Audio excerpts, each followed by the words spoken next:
Let's go to Queensland and catch up with the Deputy Opposition Leader, Tim Mander there. Good to talk to you again, Tim. How come Annastacia Palaszczuk wants to be the victim when it comes to the COVID border dispute? Well, you've caught it right, Chris. I mean, that's all we've seen over this last few days is Annastacia Palaszczuk saying, basically, feel sorry for me, I'm under pressure, rather than the hundreds, maybe thousands of people that are the victims of inconsistency, double standards and lack of compassion when it comes to border control.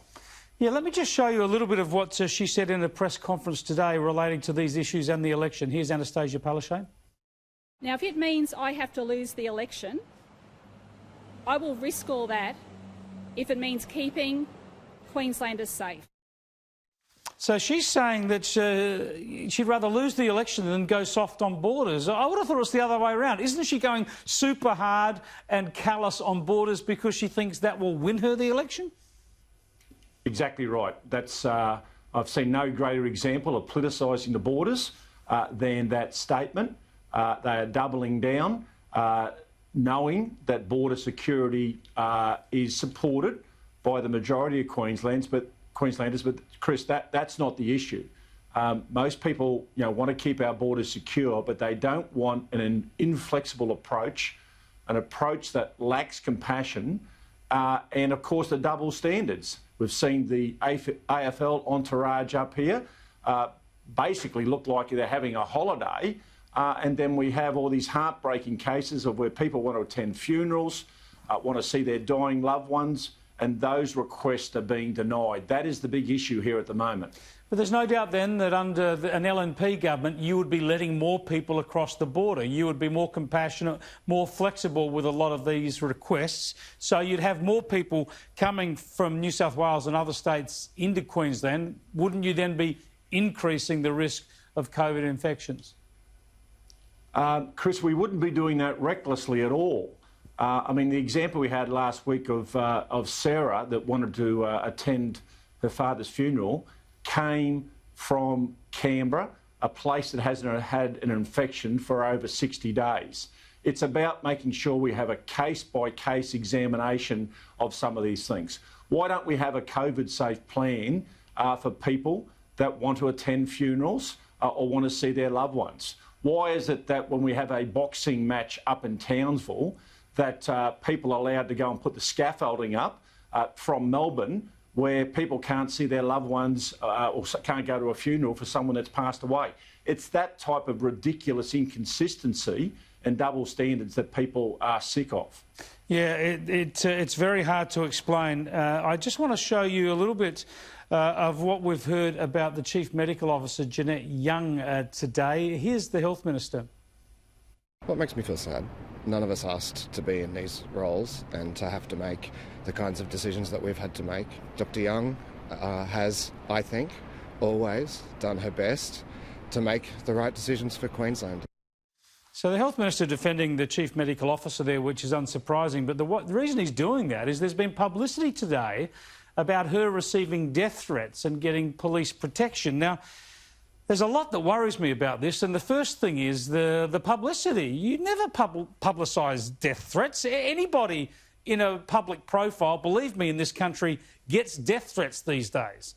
The madness of publicising them is what worries me. Why do you think they've come to light in this way, Tim Mander? Well, Chris, I've never been critical of the Chief Health Officer. She's doing her job as a public servant, and her job is to advise the Premier. And the Premier's job is to be the leader of this state, to take that advice on and other advice with regards to the economic impact that the border closures have. One of the reasons that the focus is on the Chief Health Officer is because the Premier is abrogating all responsibility and putting on the Chief Health Officer. Every time there is the decision about exemptions or border policy, the Premier says the decision lies with the Chief Health Officer. Now, that is totally unsatisfactory. It's the Premier who should be running the state, that should be making the final decisions, should be taking responsibility for things. When there is good news, she takes the responsibility. When there's hard decisions to make, she blames the Chief Health Officer. Is it any wonder the Chief Health Officer is under so much focus? No, I think you're absolutely right. Certainly the criticism from people on this station and from me has been of the Premier, and the Premier has been trying to pass the buck onto the Chief Medical Officer, effectively saying that she makes all these decisions. Now, I abhor death threats, and they're always a worry, and if there's police involved, that's a good thing. But why would it become public? That seems to be against all the normal advice about these things, and it just worries me. It's another case of Annastacia Palaszczuk playing up this victim caper. Absolutely, that's exactly what it is. They are overplaying it.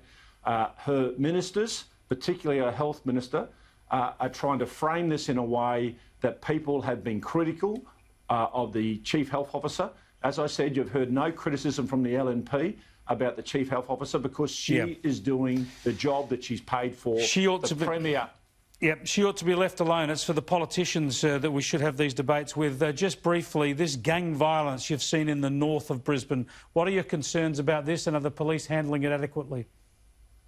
This is a real concern, Chris. Some of these incidents have happened actually in my electorate. My electorate's not used to that sort of crime happening. Actually, nobody in Brisbane is used to carjacking. It's important that we have the police have the extra resources, which the LNP promised today. It's also important, we think, to have a task force dedicated to making sure that we eliminate this problem before it gets out of hand. Yep. We can't have gangs of youth thinking that they can carjack in Brisbane or anywhere in Queensland. Yeah, extraordinary. Got to get on top of it. Thanks very much, Tim. Appreciate your time. You're welcome, Chris.